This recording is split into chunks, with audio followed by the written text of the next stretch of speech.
I'll never forget the day I moved to Ravenswood, a small town nestled in the heart of rural America. It was supposed to be a fresh start, a chance to leave my past behind and begin anew. But from the moment I arrived, I couldn't shake the feeling that something was off. The townspeople were friendly, almost too friendly, and the streets were always immaculately clean. It was as if the town was hiding something, and I was determined to find out what. I started by exploring the town, talking to the locals, and trying to get a feel for the place. Everyone seemed to know each other, and they all seemed to be watching me, waiting to see if I would fit in. I tried to brush it off as small-town paranoia, but the feeling only intensified as the days went by. I began to notice strange symbols etched into the walls of the buildings, and the sound of whispering seemed to follow me wherever I went.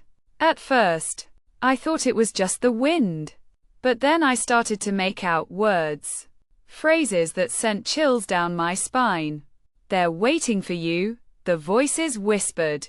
"They'll never let you leave." I tried to investigate further, but every time I approached someone about the symbols or the whispers, they would just smile and tell me I was imagining things. It wasn't until I stumbled upon an old, abandoned mine on the outskirts of town that I began to uncover the dark secret that Ravenswood had been hiding. The mine was said to be closed, but I found a way in, and what I saw will haunt me for the rest of my life. Deep within the mine, I found a room filled with old photographs, newspaper clippings, and police reports. They all told the same story. A story of disappearances, of people who had come to Ravenswood and never left.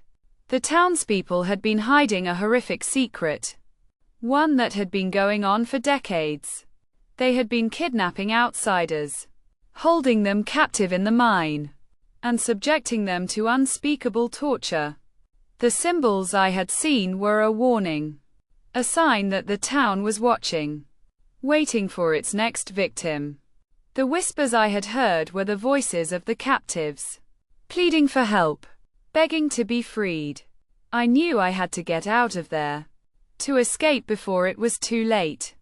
But as I turned to leave, I saw them, the townspeople, standing in the shadows, their eyes glowing with an otherworldly light.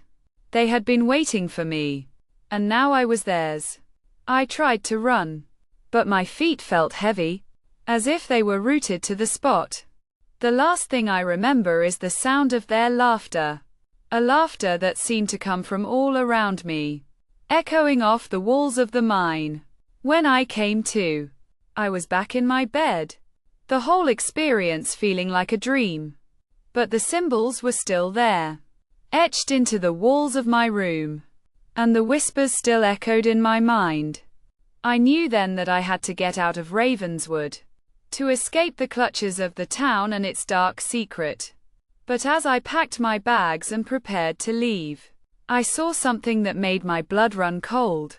A photograph, taken in the mine, of me, standing alongside the townspeople, my eyes black as coal, my smile twisted and sinister. I realized then that I was one of them, that I had been a part of the town's dark secret all along.